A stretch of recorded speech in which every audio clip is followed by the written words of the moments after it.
Candidato no ano que vem em Minas Gerais? Olha, hoje foi uma visita de amigo, né? Não uma visita política. Obviamente foi tocado ali o assunto a respeito de temas políticos, sobre, por exemplo, Minas Gerais, mas ainda em definições.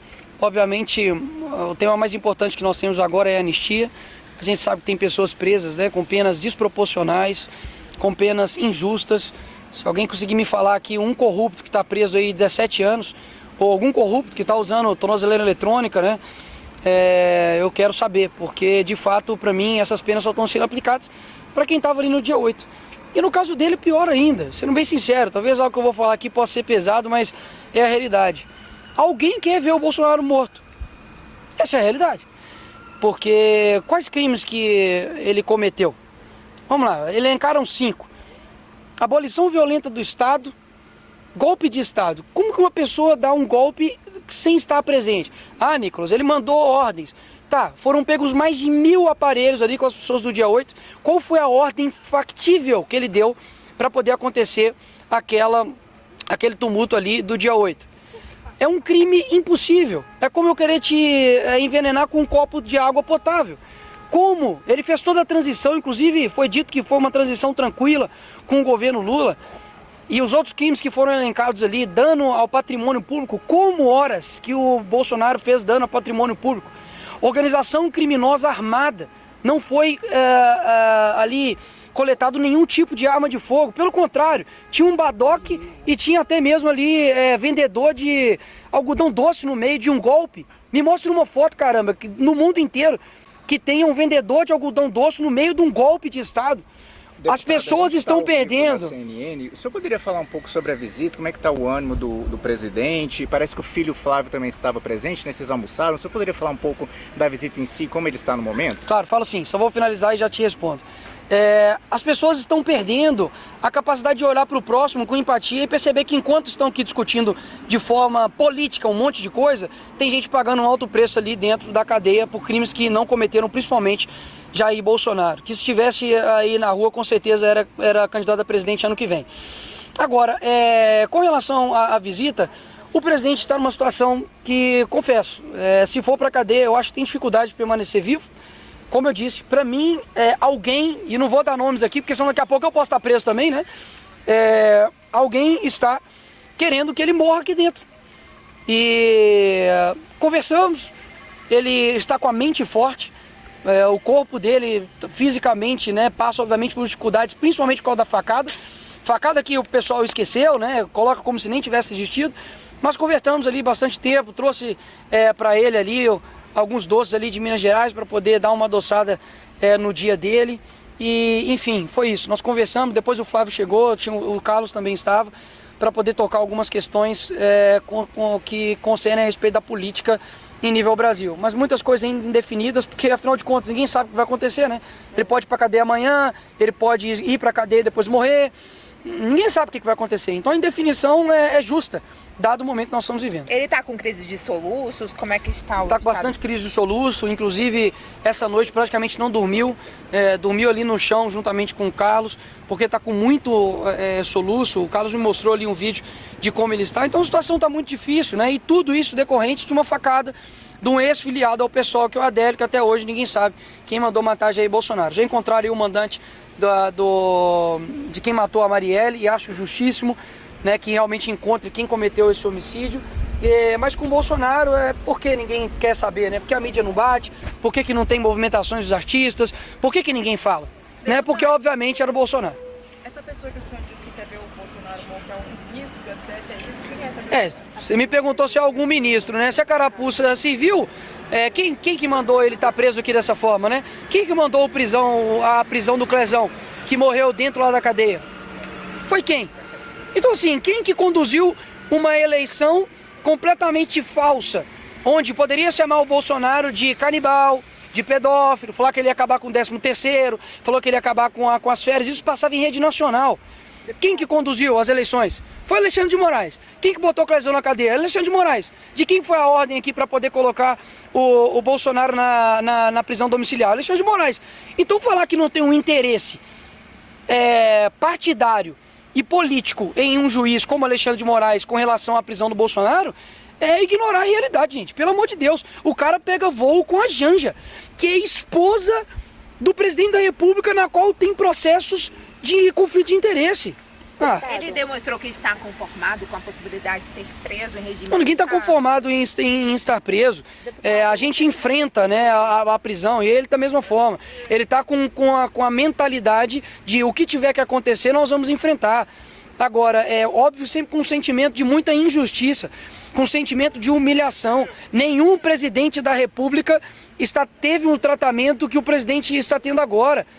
O crime dele não foi por corrupção. Os outros condenados, né, que Dilma foi impeachmentada, né, por crime de responsabilidade, o Lula foi preso por 3 instâncias, por dezenas de juízes e por milhares de provas. Agora, por corrupção e lavagem de dinheiro, né, passiva, né, corrupção passiva, perdão. E o Bolsonaro?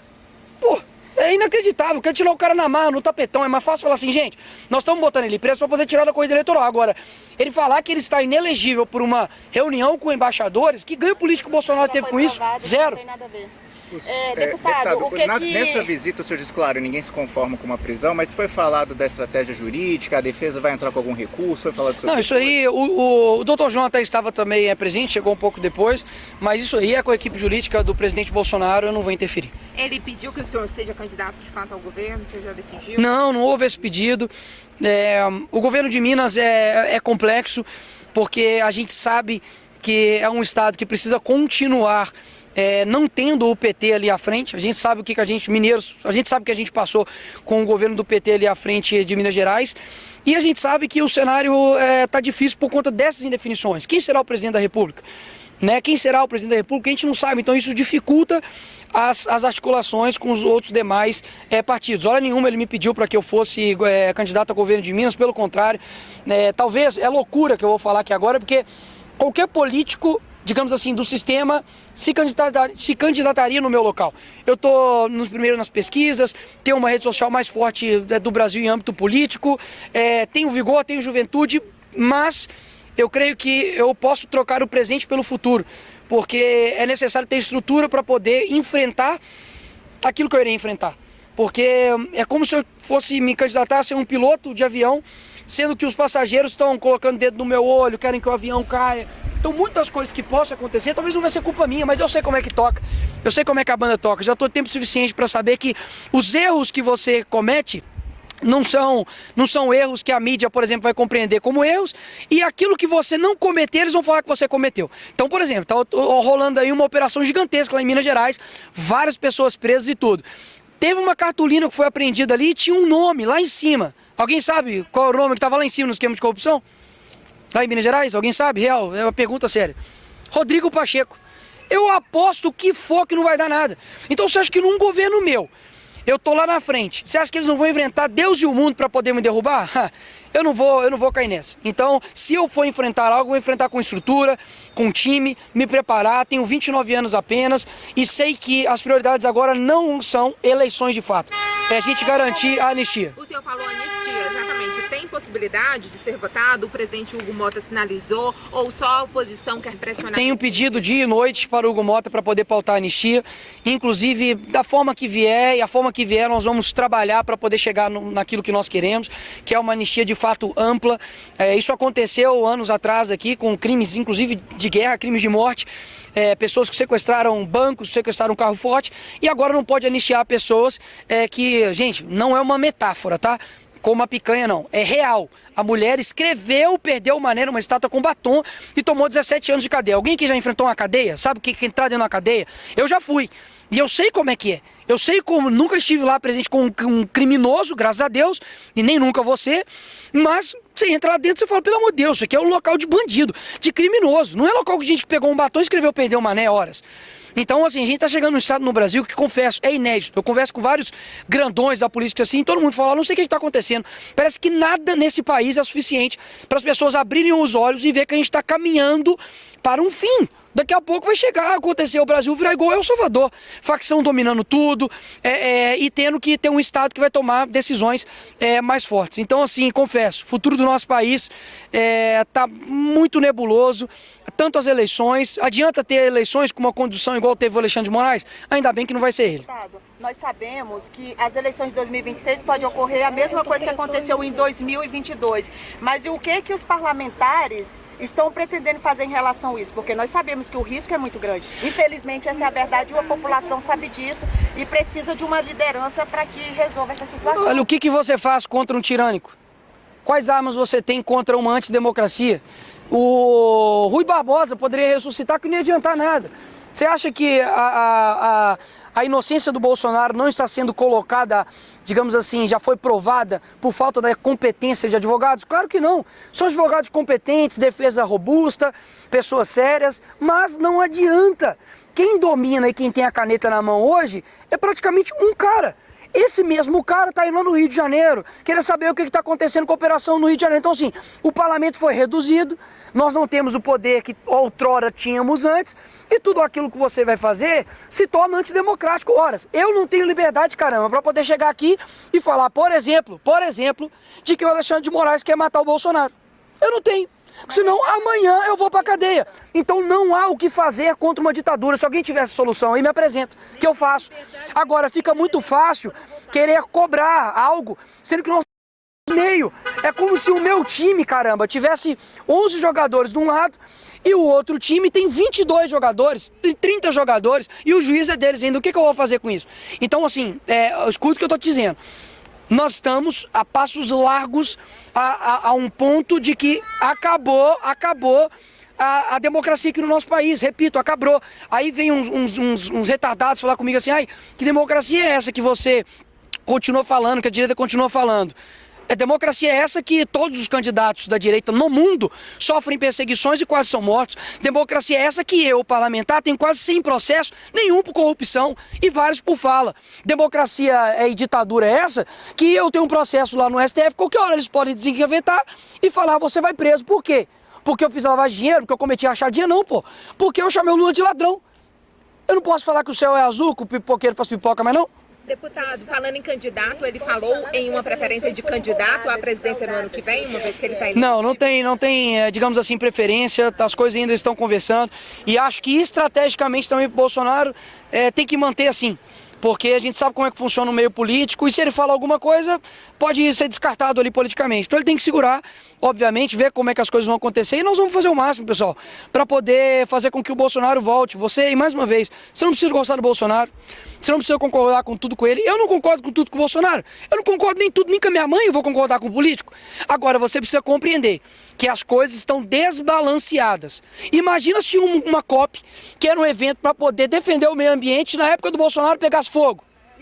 Na época do Bolsonaro, as queimadas na Amazônia foi menor e eles botaram a culpa no Bolsonaro. Agora, nas épocas do Lula, que teve recordes de queimadas, a culpa só não é do Bolsonaro, que ele não está solto. Porque se ele estivesse na rua, ele ia falar que o Bolsonaro foi lá e botou um botijão de gás lá para explodir. Você tem nada no Brasil seguindo.